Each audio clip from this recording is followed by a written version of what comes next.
अपने क्षेत्र में घूम चुके हैं, लेकिन अभी उनकी प्रत्याशी घोषणा ही नहीं हुई, तो ऐसे में क्या नहीं कृष्ण नहीं, कोई फर्क नहीं पड़ेगा जी। जो नहीं, कोई फर्क नहीं पड़ेगा उससे हमें।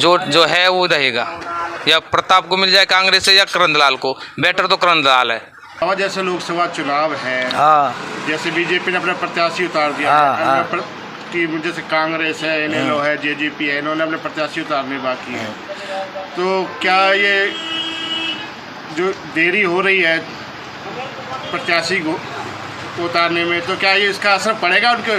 देखो पड़ेगा तो सही, फर्क तो पड़ेगा काफ़ी। काम तो करेगी ना, हेलो काम नहीं करेगी, काम तो कर ही ना रही सरकार, काम नहीं कर रही। कहाँ कर रही है? ये बनने के लिए समुदाय भवन बनवाना, जाके ईंट लग गई, ये भी उखड़ के चली गई। ये कहाँ काम कर रही है? कोई कर रही है? कोई काई को देख ना रहा है कि भाई कांग्रेस से कोई नेता आएगा टक्कर दे पाएगा? हाँ, आ जाए तो सबसे बढ़िया है। कांग्रेस को कोई आ जाए तो आगे बढ़ जाएगा, आगे बढ़ जीत जाएगा जी। अच्छा, हाँ जी। तो जो चुनाव होगा नेता के नाम पे होगा या विकास के नाम पे होगा? देखो जी, विकास के नाम पे होना चाहिए वैसे तो। अच्छा, हाँ, जो विकास करेगा वही को लाल खेलेगा, जो विकास न करेगा वहाँ को लाल कहाँ से खेले, एक बार खेल जाएगा। जैसा कि लोकसभा चुनाव है, तो विपक्षी पार्टियों ने अभी अपने कैंडिडेट नहीं उतारे हैं, क्या वो नुकसान होगा उनका जो पार्टियों को? एक्चुअली क्या है कि कांग्रेस है, जेजेपी है, इनेलो है, इन्होंने अपने ये विपक्षी पार्टियां सब अपने अपने कैंडिडेट उतारेंगी, लेकिन अपने हिसाब से देख के उतारेंगी कौन सा क्या है। सभी लोग कांग्रेस का वेट कर रहे हैं, कांग्रेस की क्या लिस्ट है, उसके बाद अपने कैंडिडेट उतारे जाएंगे। लेकिन जैसा आप सोच रहे हैं ना कि इससे कोई कांग्रेस को या और पार्टियों को नुकसान होने वाला है, ऐसा कुछ नहीं होगा, क्योंकि अभी इलेक्शन 25 मई को है जी। अभी तो यहाँ अनाउंस भी नहीं हुआ है जो जब शेड्यूल होता है जी। तो टाइम बहुत है, ऐसी बात नहीं है। तो ठीक से जैसे देरी हो रही है सर, जैसे बीजेपी प्रत्याशी ने 20-25 दिन पहले ही डिक्लेयर हो गई और वो अपना आधे से ज़्यादा क्षेत्र कवर भी कर चुके हैं, तो क्या इस तरीके से वो जो आप कह रहे हैं बिल्कुल ठीक है, बीजेपी कोशिश कर रही है कि वो बढ़त ले। लेकिन मैं आपको एक बात बता दूं, और आज मेरी ये बात नोट कर लेना, और जब रिजल्ट आ जाए जब आप उसको एनालाइज कर लेना। इन्होंने 70 पार का नारा लगाया था हरियाणा में, पूरा सारा दमखम सारा प्रचार इनका था, लेकिन सीट कितनी आई? 40। अब भी इन्होंने नारा लगाया 400 पार का। ये एक साइकोलॉजिकल तरीका है लोगों को बेवकूफ़ बनाने का। और सीट इनकी आनी है 70 में से 40 आई तो 400 में से लगा लो 230 सीट। ये 225 के आसपास रुक जाएंगे, बहुमत इनके आने वाला नहीं है। और आप आज मैं आपसे कह रहा हूँ, और इलेक्शन के बाद आप देख लेना क्या होता है।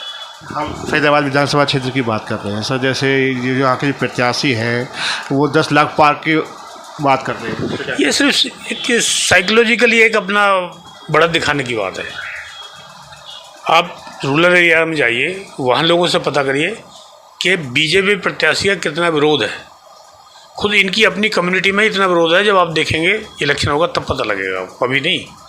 जो इन्होंने दुनिया भर की लूट खसोट करके जितनी अवैध संपत्ति और वैध संपत्ति बना रखी है, वो तो जनता से पूछो, जनता क्या कहती है।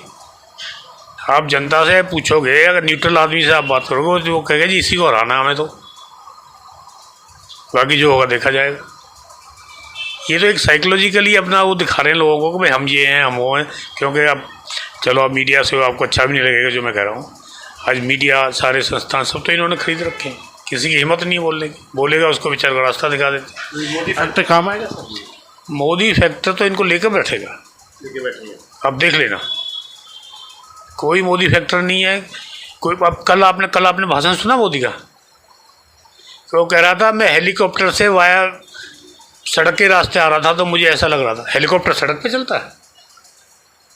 जिस आदमी की एजुकेशन नहीं, जो आदमी 4वीं जमात फेल हो, जो घर के सारे गहने चोरी करके भाग गया हो, जिसकी अफसोस में उसका बाप मर गया हो, वो मोदी फैक्टर है। ये तो अंधभक्त लोग हैं जिनको ये इस तरह की बात करते हैं। आप कभी गुजरात में जाइए, इसकी पूरी हिस्ट्री पता करिए प्रधानमंत्री की, आपको पता लगेगा। ये कहता है मैंने चाय बेची, जब जिस वक्त ये पैदा हुआ चाय बेचने का टाइम, तब तो वडनगर रेलवे स्टेशन भी नहीं था। विधानसभा क्षेत्र की बात कर रहे हैं सर, जैसे अब किसी पाल के 10 साल इन्होंने शासन किया, तो क्या विकास कार्य कर पाए? विकास कार्य आप देख लो, फरीदाबाद जितना सड़ा गला फरीदाबाद आज है। मेरे को इस शहर में 96 से मैं इस शहर में हूँ। बीच के 10 साल छोड़ दो जो एजुकेशन के लिए मैं भाग गया। आज मुझे प्रैक्टिस करते हुए 45 साल हो गए हैं। जितना गड़ा सड़ा शहर आज बल्लभगढ़ है, मैंने तो अपनी ज़िंदगी में कभी देखा नहीं। और वो विकास कहाँ हुआ है वो तो भगवान जाने। अभी आप सेक्टरों में देख लो, सेक्टर 7-8 वाली डिवाइडर उनको चौड़ा करना शुरू हुआ था, 1.5 महीने से काम बंद पड़ा है वहाँ। कोई लेना नहीं देना और डिस्टर्ब करके रख दिए लोगों को। कैसा स्मार्ट सिटी है तो आप जान सकते हैं। अब जनता में रहते हैं, आप मुझसे ज़्यादा जानते हैं। अब किसी भी प्रकार के दर्द से क्यों होना परेशान, जब ऑर्थो चार्ज कैप्सूल हो आपके पास। सभी प्रकार के दर्द में आयुर्वेदिक पद्धति पर आधारित रामबाण इलाज। कबीर औषधालय का ऑर्थो चार्ज ऑयल, कैप्सूल और सिरप आपको देता है तुरंत आराम। अनेक प्रकार के दर्द जैसे sciatica, spondylitis, rheumatic pain, arthritis, lumbar pain, सभी दर्द को दूर करने का रामबाण इलाज 100% आयुर्वेदिक जड़ी बूटियों से बनाया गया ऑर्थो चार्ज कैप्सूल और ऑयल एक बार प्रयोग में अवश्य लाएं। अधिक जानकारी के लिए संपर्क करें 8920528555 और 7206424061। एड्रेस कबीर औषधालय, सेक्टर 14, सोनीपत, दिल्ली, NCR।